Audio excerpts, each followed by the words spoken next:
सारा दिन खाती रहती हो, सोती रहती हो, कोई काम नहीं है तुम्हारे पास। ऊपर से बहू के आ जाने के बाद तो तुम और निकम्मी हो गई हो। दिखावे के लिए हाथ में माला पकड़ ली है, बाकी कोई काम नहीं करती। अरे कैसी बात कर रहे हैं? अब तो बहू आ गई है, अब तो मेरी बेइज्जती करना बंद कर दीजिए। जैसे तैसे मेरी तो जिंदगी कट गई गालियां खा खा कर। अरे उस बेचारी को तो छोड़ दीजिए। तभी बेटे के जोर जोर से चिल्लाने की आवाज आती है। कहा था ना तुमसे रिजाइन कर दो, क्यों नहीं किया? और ये पर्स लटका कर कहाँ निकली? चलो कमरे में काम करो घर का। बहू बेटे की लड़ाई सुनकर सास ससुर बाहर आ जाते हैं। सामने खड़ी होती है नई नवेली बहू रीमा। देख लीजिए माँ जी, शादी से पहले तो मेरे माँ पापा के सामने कहा था कि शादी के बाद नौकरी करने देंगे, लेकिन अब क्या कह रहे हैं? तो तुम माँ जी को क्यों बोल रही है बहू? तब उसका मन रहा होगा, अब नहीं है। पर पिताजी, उसके मन से मेरा करियर तो नहीं चल सकता ना। ससुर को बहू की बात पर गुस्सा आ जाता है। वो बेटी की तरफ देखता है। पापा से जुबान लड़ाती है, रुक। ये बोलकर वो पत्नी को खींचकर कमरे में ले जाता है और बंद कर देता है। ये सब देखकर सास दुखी हो जाती है। पति के जाने के बाद सास बेटे से कहती है, देख बेटा, अब जमाना कुछ और है।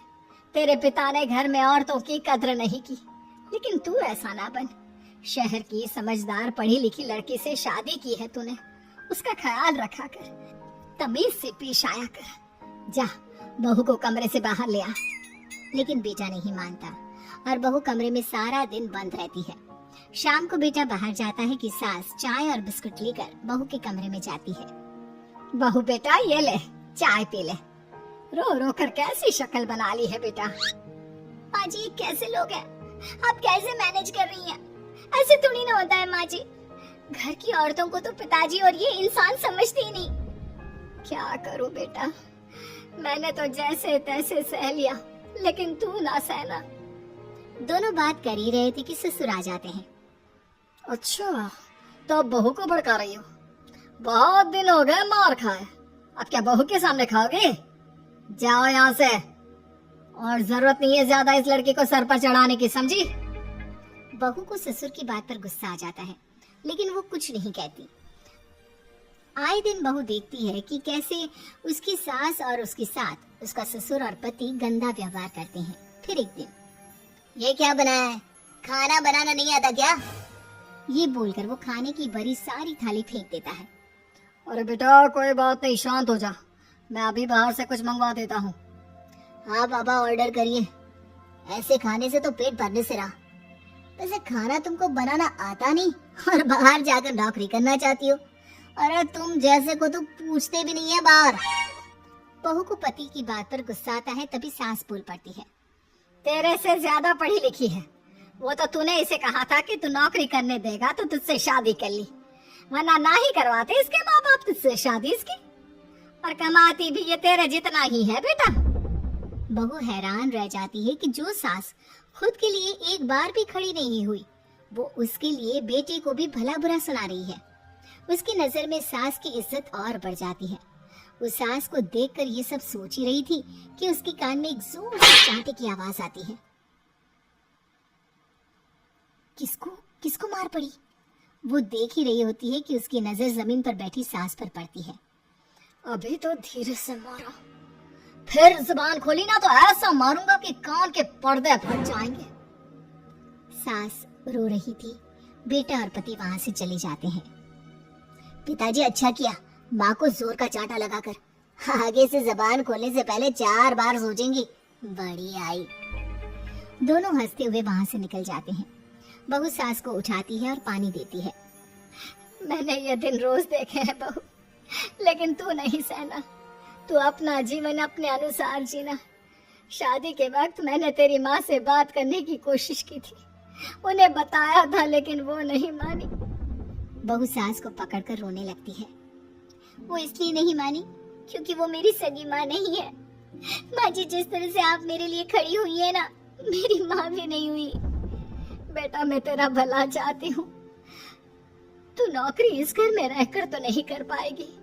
एक काम कर, इस घर से चली जा, पैसे कमा और खुश रह।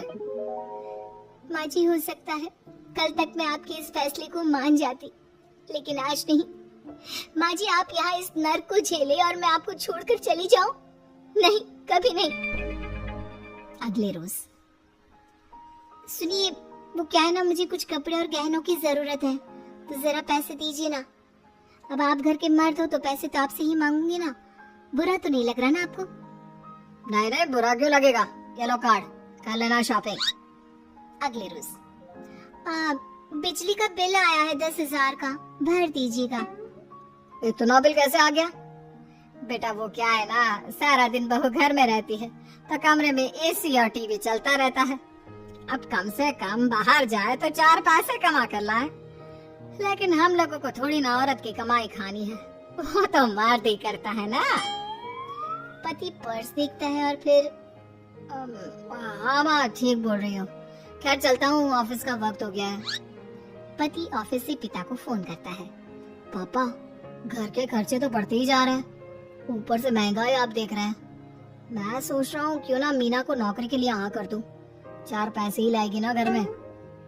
वो तो तू ठीक बोल रहा है, लेकिन ये औरत की जात, कल को 4 पैसे कमाने लगे तो ये नहीं कि सर पर चढ़कर नाचे।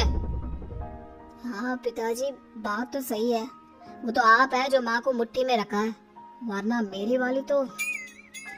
खैर सोचते इस बारे में।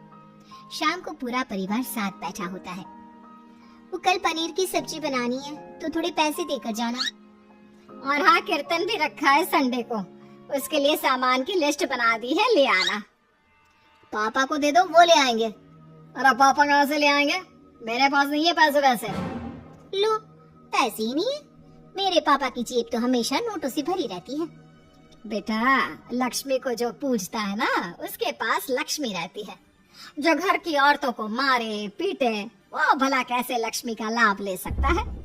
वाह वाह क्या बात है, तो जबान खुल रही है तुम्हारी।